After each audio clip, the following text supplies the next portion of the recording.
Hello everybody and welcome back to the KK Zone. As always, I am Kara Kaufman, your host, here to talk to you about the Yankees. They have just wrapped up their two-game set with the Atlanta Braves. Did the Yankees play well, you ask? They did not, dear friends. They did not play very well. The Braves, as we talked about with Patrick, scuffling a little bit to start the season, possibly because of all the drama about the All-Star game, possibly for unbeknownst reasons like the Yankees, but both teams really not playing their best coming into this set. And what did they do? Well, they split it. They each won one of the two games, and frankly, they both looked not great doing it. So, not to prolong the agony, let's go ahead and recap these. I'm going to give myself 3 minutes, 1.5 for each game, to recap what went down. Ready, set, go. We're going to go in reverse order, starting with tonight, Wednesday night's game, which the Yankees lost. They lost it 1-4, and they only scored that one run very, very late in the game in the 9th inning with 2 outs. It's not what you want. It wasn't great. Corey Kluber got the start. He looked okay. He's still struggling to find the strike zone a bit. He walked 4 tonight, which is not what you want to do in only 4 1/3 innings.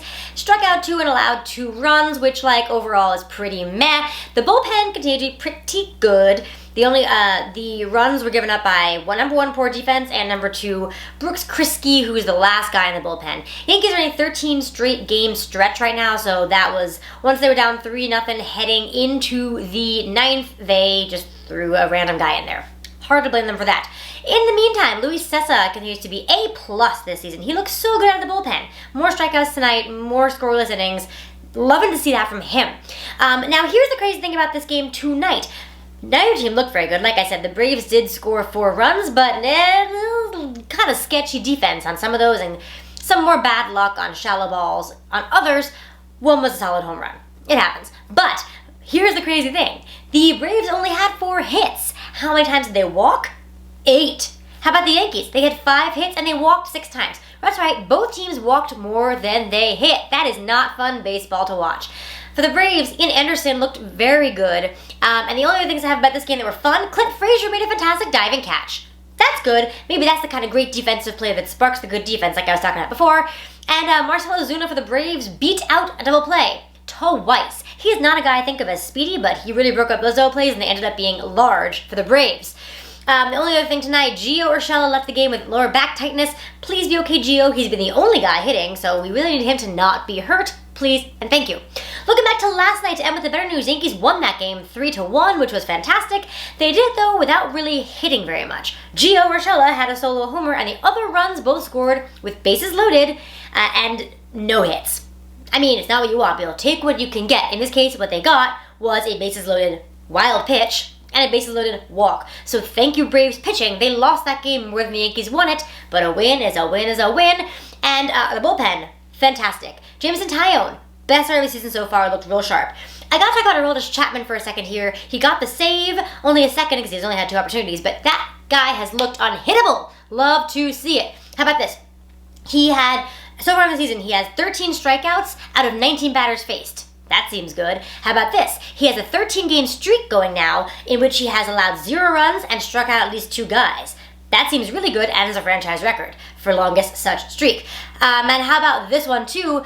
He got the last out last night against Guillermo Heredia of the Braves, and they're friends from Cuba. So after he shook hands with the catcher, he went and gave him a pat on the back, a thing you love to see. Okay, I think I got everything in there in those 3 minutes, except for the one last thing about the actual win on Tuesday, which was the last out of the game, as referenced, was Guillermo Heredia, who apparently is Chapman's old friend. They had a very sweet moment together following that out, which, I don't know, Aroldis Chapman is probably the most intimidating guy on the team. I would be scared of him if he were throwing anywhere in my vicinity at all. And it was cool to see him, after his intense stare of the last out situation, just go over to the guy he got out and have a nice little chat and a little hug. I loved it. I love seeing the guys be human and have friends. That was really fun.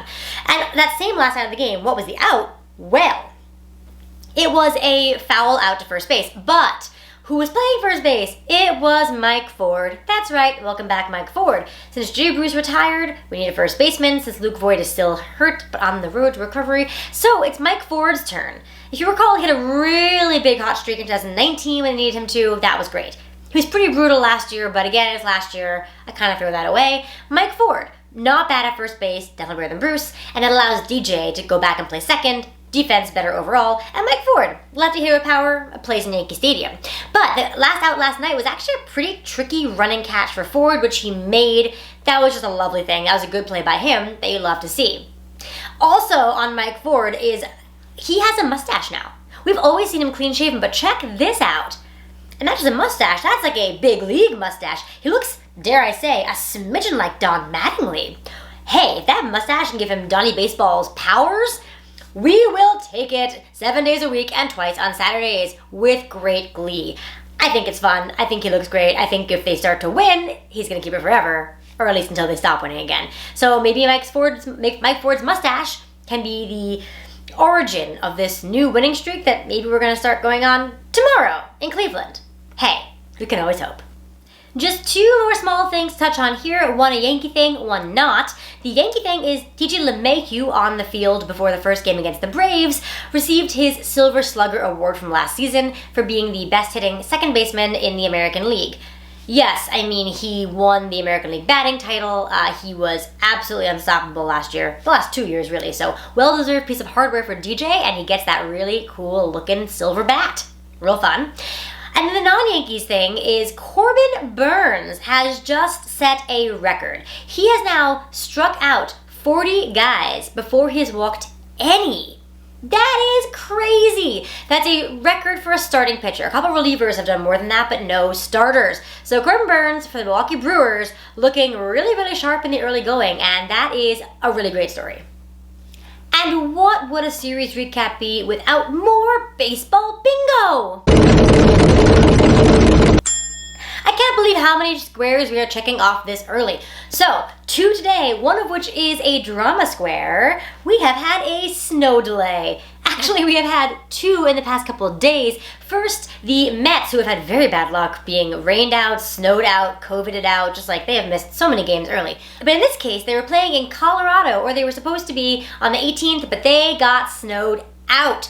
Now, there was some debate whether a snow out is the same as a snow delay, but it didn't end up mattering because just a couple of days later, the Diamondbacks were playing in Cincinnati and they had a rain delay during which the rain turned into snow. So we've had it both ways. We've had a game postponed because of snow and a game paused because of snow. So it's all snow, and you can check that square off, Andrea and Melanie. Congratulations. And we've had another milestone. It is from old friend Starlin Castro, longtime Cub, short-time Yankee, short-time Marlin, and current National. Somehow he's been in the league forever, and he's still going. And what he did to that end is he played in his 1,500th game. That is a lot. That is a good job by Starlin Castro, who is still pretty young and has many years ahead of him, presumably. So that's fun to see for him. And Karen can check that one off of her bingo card. Okie dokie, that is going to do it for me. We have got a lot of games coming up, including the next 4 days in Cleveland, as I said. That should be interesting. Cleveland has some of the best pitching in the league. The hitting, not so much. But then again, the Yankees hitting has not been so much either. Would be a really cool time for the bats to come alive. But when you're going in to face excellent pitching, seems like a rough time to try and go on a hot streak. But hey, weirder things have happened. Maybe they can do it. So, I will leave you with the baseball haikus from this series. First, from Tuesday's game, could that one wild pitch be the spark the offense needs? Or Mike Ford's mustache? Either one could be it. It didn't carry over into today, but maybe it'll just skip a day and kick in the next series. Delayed reaction, maybe. Let's hope. And from today's game, this was a tough one to write. Not sure what to say. More walks than hits on both sides. It's not what you want. Yep, gotta pull up the Joe Girardi classic line there because there's a lot of not what you want happening early this season. It is still early, there is still time to turn around, but whoop! We would love to see some more watchable baseball, guys. I mean, winning is great. I would like to see them win. I would also like to see them play better. Just play better, more exciting games, something fun for me to watch. Some homers would be nice. Just, dreaming big, but starting small with maybe a victory against Cleveland tomorrow on Thursday. I can't believe it. I forgot to give my quote at the end of the episode. Unacceptable. We must have a quote. Tonight is from our bard, William Shakespeare, and this one's from Julius Caesar and applies to pretty much all the baseball the Yankees have played this season to date. Hopefully not continuing, but it is thus. Must I observe you? Truly, I wonder, must I? I think I must, but I'm really hoping they get more pleasant to observe post-haste. We'll be back later in the week to talk about this Cleveland series, but until then, hoping for better things in Pinstripe Universe, because as always, go Yanks.